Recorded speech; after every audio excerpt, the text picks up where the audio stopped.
யாரெல்லாம் இந்த வீடியோ பார்த்துட்டு சப்ஸ்கிரைப் பண்ணாமல் போறீங்களோ அவங்களோட மூலையில் இருக்கிற எல்லா டேட்டாவும் நான் எரேஸ் பண்ணுறேன் அப்படின்னு சொன்னால் அவங்களால நம்ப முடியுமா? பயப்படாதீங்க, நான் யாரோட மூலையில் இருக்கிற டேட்டாவை எரேஸ் பண்ண மாட்டேன். ஆனால் யாரோட மூலையினால இருக்கிற டேட்டாவை எரேஸ் பண்ண முடியும் அப்படின்றத ஜப்பானிய ஆராய்ச்சியாளர்கள் வந்து கண்டுபிடிச்சிருக்காங்க. அதை பற்றி தான் நம்ம பார்க்க போகிறோம். ஜப்பானில் இருக்கிற ஆராய்ச்சியாளர்கள்லாம் பார்த்தீங்கன்னா இப்போ மூலைகளில் இருக்க ஒரு சில டேட்டாவெல்லாம் எரேஸ் பண்ணலாம் அப்படின்னு சொல்லிட்டு ரிசர்ச் பண்ணியிருக்காங்க. அப்படி ரிசர்ச் பண்ணுறப்போ மூலையில் இருக்க ஒரு சில செல்ஸ் எல்லாம் வந்து கிளியர் பண்ணால் அவங்களுடைய மெமரி வந்து எரேஸ் ஆகுது அப்படின்றத கண்டுபிடிச்சிருக்காங்க. அது எப்படி எரேஸ் பண்ணுறது அப்படின்னு பார்த்தீங்கன்னா ஒரு மாதிரியான ப்ளூ கலர் லைட் எடுத்து பிரெயினுக்குள்ள ஒரு குறிப்பிட்ட இடத்துல மெமரி ஆகுதுல்ல எல்லா டேட்டாவும் அந்த பாயிண்ட்டை பார்த்து கரெக்டாக அந்த இடத்துல அந்த ப்ளூ கலர் லேசர் லைட் அடிச்சோம்னா அந்த இடத்துல இருக்கிற செல்ஸ் எல்லாம் கொஞ்சம் சுருங்கிடுமா. அப்போ அங்கே சேவ் ஆகிற மெமரி எல்லாம் பார்த்தீங்கன்னா மொத்தமாக வந்து கிளியர் ஆகிடும் அப்படின்னு சொல்கிறாங்க. இதனால என்ன நடக்குன்னா மொத்த டேட்டாவை வந்து அறியாமல் மூலையில் இருக்கிற மெமரியில் கொஞ்சமான டேட்டா, அதாவது யாரெல்லாம் ரொம்ப கஷ்டப்பட்டுக்குன்னு கொஞ்ச நாளுக்கு முன்னாடி நான் இந்த மாதிரி தப்பு பண்ணிட்டேன் அப்படின்ற மாதிரி ஒரு சில மெமரிஸ் எல்லாம் வந்து ரொம்ப கெட்ட மெமரிஸ் எல்லாம் வச்சிருப்பாங்களா, அதெல்லாம் வந்து அழிக்கணும் அப்படின்றவங்க மறக்காம ஜப்பான் போயிருங்க. அங்கதான் வந்து உங்களுடைய கெட்ட நினைவுகளை அழிக்கிறதுக்கான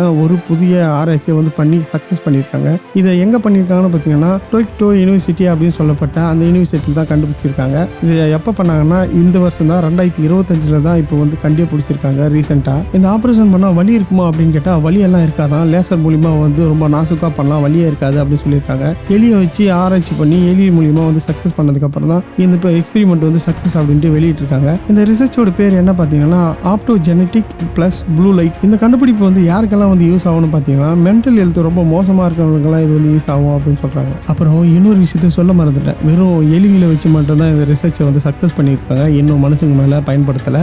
அதனால யாரும் இந்த வீடியோ பார்த்துட்டு நான் ஜப்பானுக்கு போய் என்னுடைய டேட்டாவை எரேஸ் பண்ணுறேன்னு போயிடாதீங்க, மேபி ஃபியூச்சரில் வரலாம். இந்த மாதிரி அப்டேட்லாம் உங்களுக்கு வேணும், மறக்காம நம்ம சேனலை சப்ஸ்கிரைப் பண்ணி வச்சுக்கோங்க.